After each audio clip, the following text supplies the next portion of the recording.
A coragem para liderar. Trabalho duro, conversas difíceis, corações plenos. Brené Brown. Brené Brown nos traz o fundamento da liderança corajosa. Questões profundamente humanas. Evidencia o medo pelos comportamentos problemáticos e questões culturais nas organizações, mostrando que o obstáculo da liderança destemida não é propriamente o nosso medo, e sim o modo como reagimos a ele.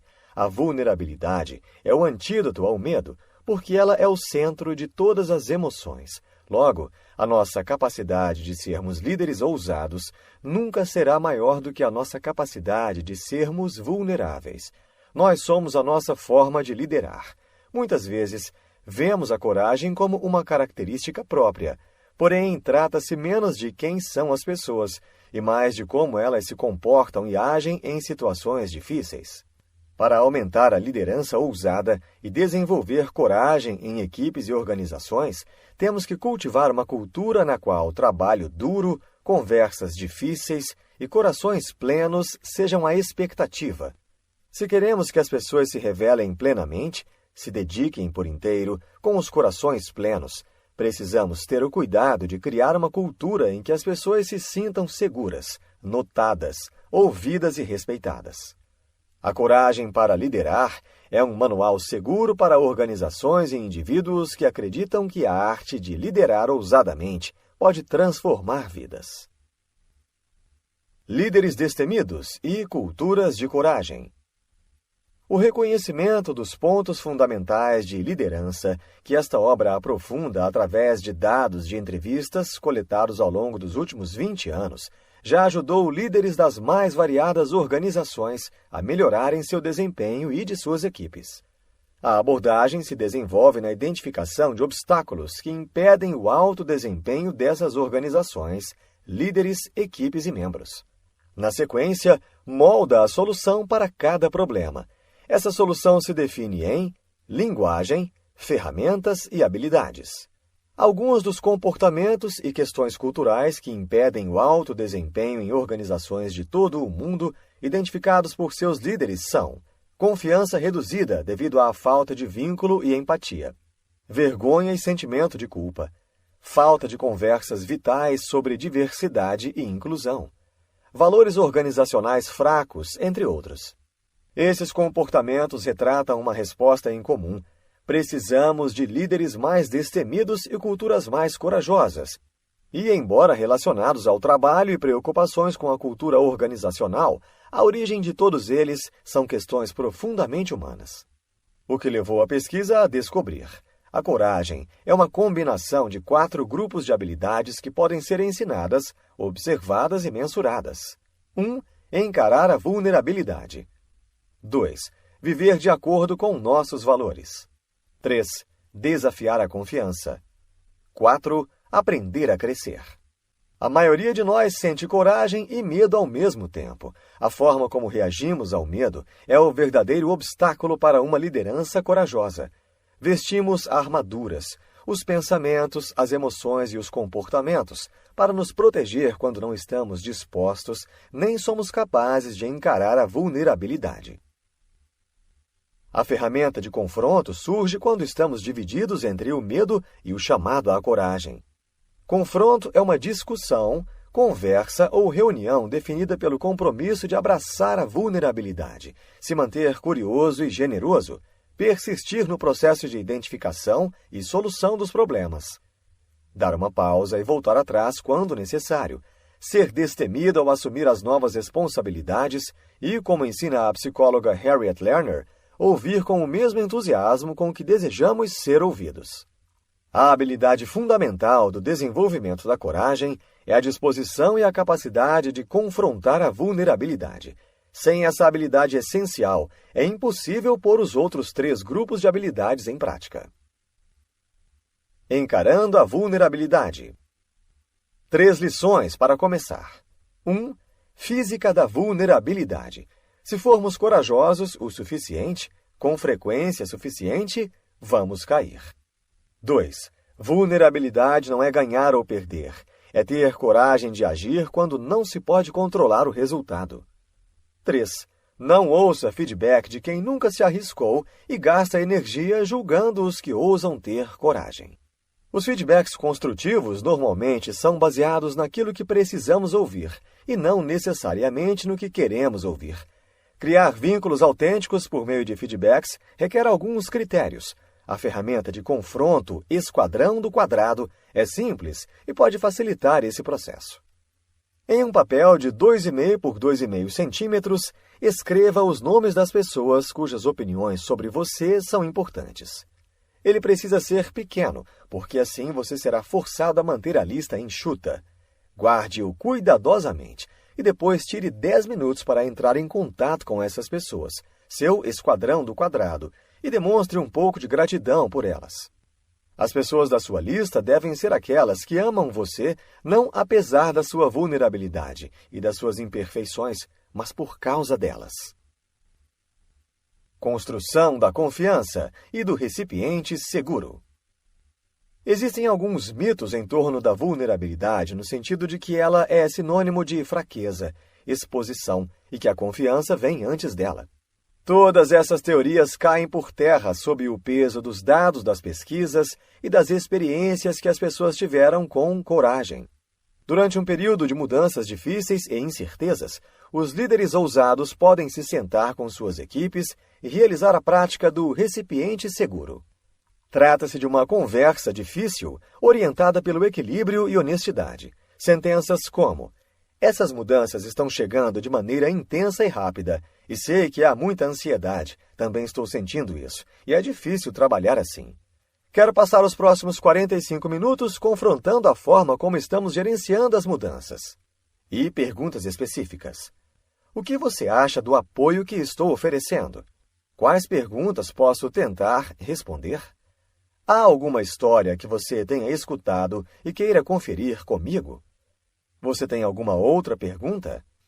Essas são habilidades em que o líder não revela demais e não se expõe inadequadamente como um mecanismo para forçar o vínculo e a confiança com os membros da equipe, e o retorno do tempo investido é enorme em termos de construção de confiança e melhoria da qualidade do feedback e do diálogo.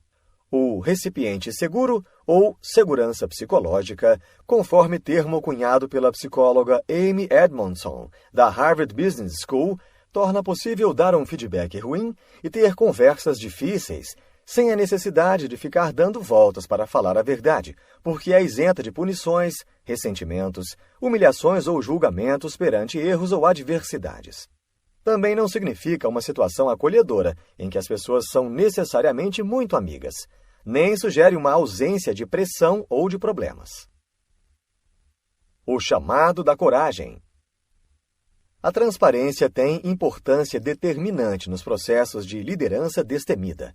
Aponta lugares que dificilmente entraríamos para resolver questões empresariais. Quando, sobre seu desempenho para estabelecer cronogramas, Brené Brown ouviu de sua equipe: "Você tem muitas qualidades, mas não é boa para estimar prazos. E precisamos encontrar um novo processo que funcione para todos nós." A autora precisou de coragem para ir onde não queria, num processo interior, se deparar com o medo, a escassez e a ansiedade por trás dos prazos irreais que impunha a sua equipe. Por exemplo, não estamos fazendo o suficiente. Outra pessoa vai ter essa ideia antes que a gente consiga terminar. Vejam o que todo mundo está fazendo. Chegar a uma solução prática que atendesse favoravelmente à necessidade da equipe solicitou antes ferramentas e habilidades não disponíveis nos livros de gerenciamento de projetos, mas acessíveis a todo líder disposto a encarar a vulnerabilidade. Gratidão. Agradecer a confiança e transparência do feedback e retribuir da mesma forma, com confiança e transparência. Curiosidade. Falem mais como isso funciona para todos vocês. Eu gostaria de entender. Deixar a equipe à vontade. Coragem e honestidade. Depois de ouvir, agradecer mais uma vez pela coragem e honestidade do que foi exposto. Retratação. Pedir desculpa e demonstrar arrependimento com uma mudança de comportamento, de forma que toda a equipe confirme que a mudança vai resolver os principais temas discutidos. Intervalo. Perguntar se podem voltar ao assunto no dia seguinte. É benéfico para uma conversa difícil uma pausa para reflexão. também evita comportamentos como reuniões após reuniões e conversas extraoficiais. Bilhetes de permissão. No início de cada reunião, cada membro da equipe escreve algo que se permita fazer ou sentir durante a conversa. O confronto favoreceu ainda mais o desenvolvimento humano que se repercutiu nas áreas da empresa, alterando seu processo de comunicação interno e externo, reuniões, atas e e-mails. No caso específico da adequação dos cronogramas, o método utilizado foi o virar e aprender. Todos os membros da equipe escreveram em post-its quanto tempo acham que um projeto vai levar. Quando todos já escreveram sua estimativa, conta-se até 3 e mostram-se as respostas.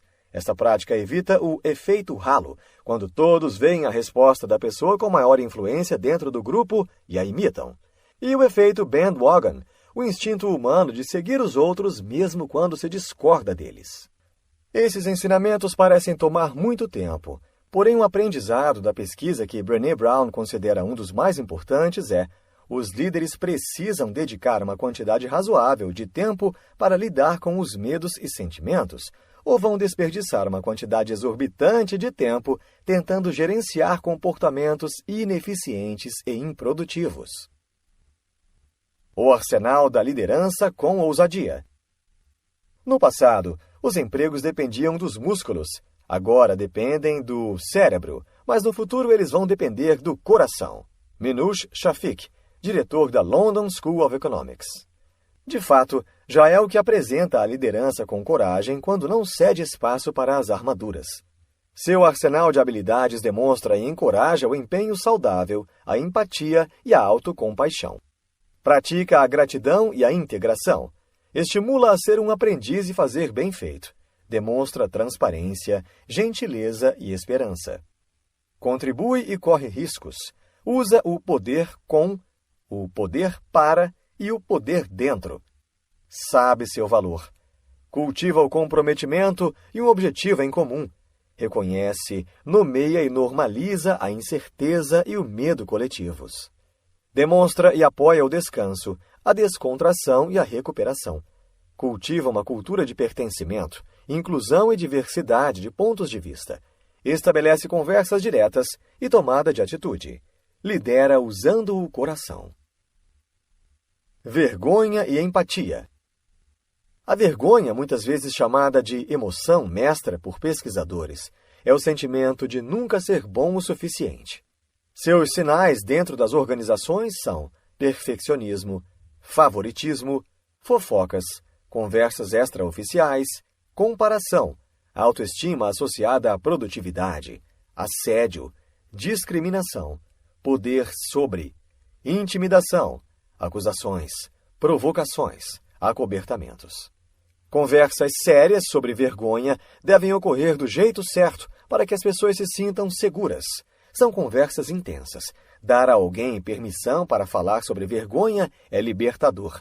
Compartilhar as histórias com outras pessoas torna a vergonha normal, cria conexão e gera confiança. A empatia é o antídoto para a vergonha. A empatia é um dos pilares das culturas baseadas no vínculo e na confiança. Também é um ingrediente essencial para as equipes que assumem e realizam confrontos. Para acrescentar empatia às ferramentas necessárias para desenvolver a coragem, é importante ser capaz de traduzi-la na forma de habilidades específicas que podemos aprender a praticar. Além de distinguir de imediato empatia de pena e entender os seus grandes obstáculos. A habilidade de empatia 1. Ver o mundo como os outros veem, ou enxergar os pontos de vista. Somente quando passamos a incluir, respeitar e valorizar pontos de vista diversos é que podemos começar a ter uma visão completa do mundo, das pessoas a quem servimos, do que elas precisam e como conseguir atendê-las. A habilidade de empatia 2. Não julgar as pessoas. Ter consciência daquilo que nos deixa mais vulneráveis à nossa própria vergonha, nossas próprias dificuldades. A habilidade de empatia 3 e 4.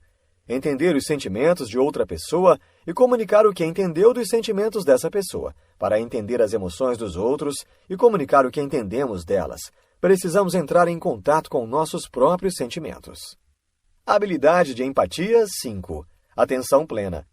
Não nos identificarmos em demasia com pensamentos e sentimentos, para que não sejamos carregados pela negatividade. Simplificando, prestar atenção ao que acontece durante as conversas, bem como aos sentimentos e à linguagem corporal de ambas as partes. O obstáculo mais complicado para a empatia é a falta de autocompaixão.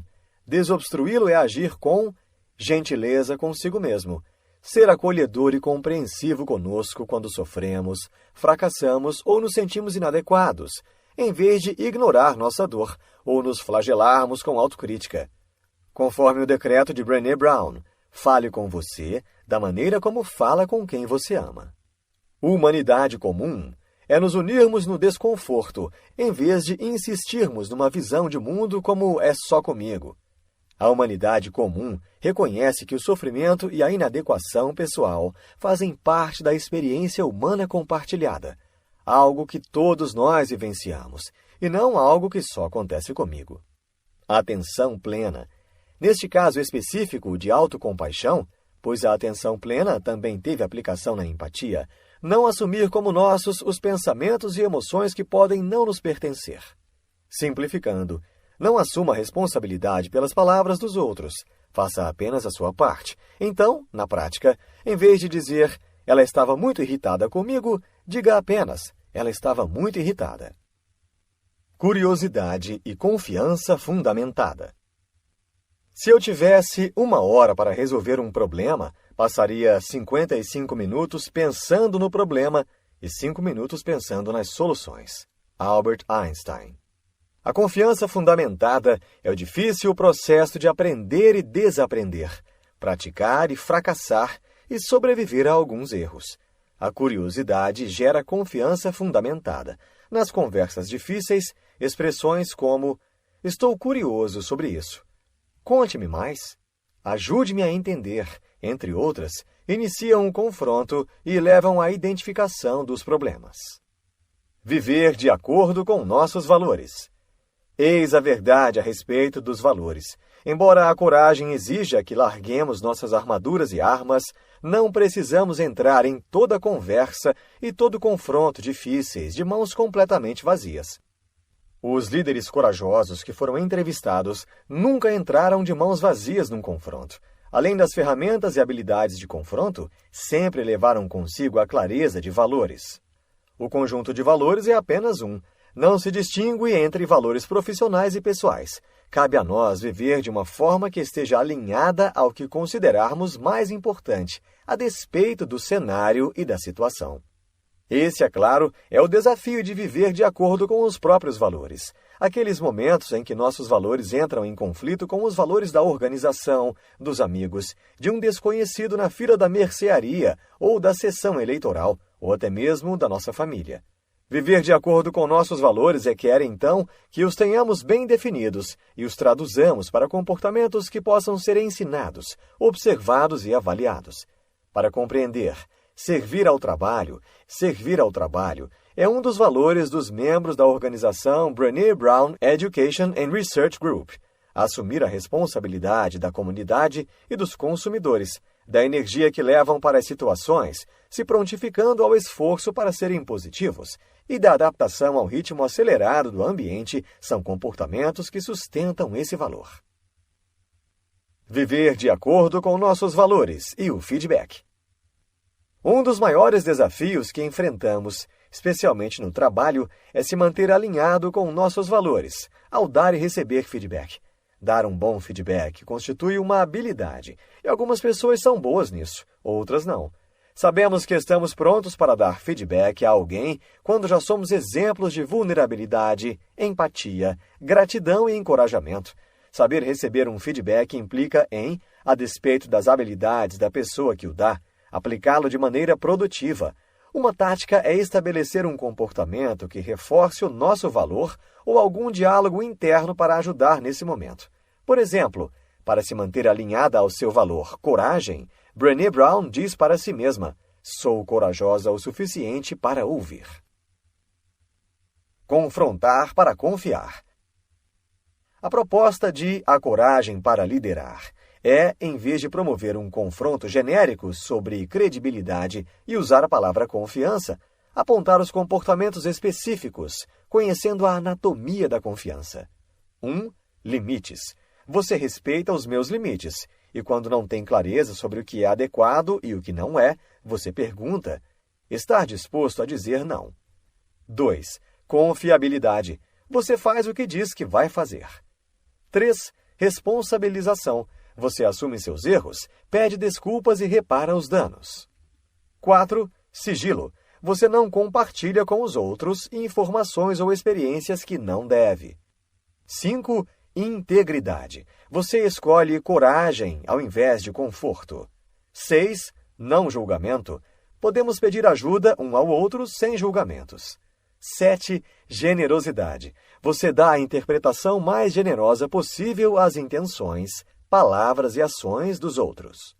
Desenvolver 1 ou 2 comportamentos observáveis para cada um dos 7 elementos que a equipe esteja disposta a assumir como sua responsabilidade.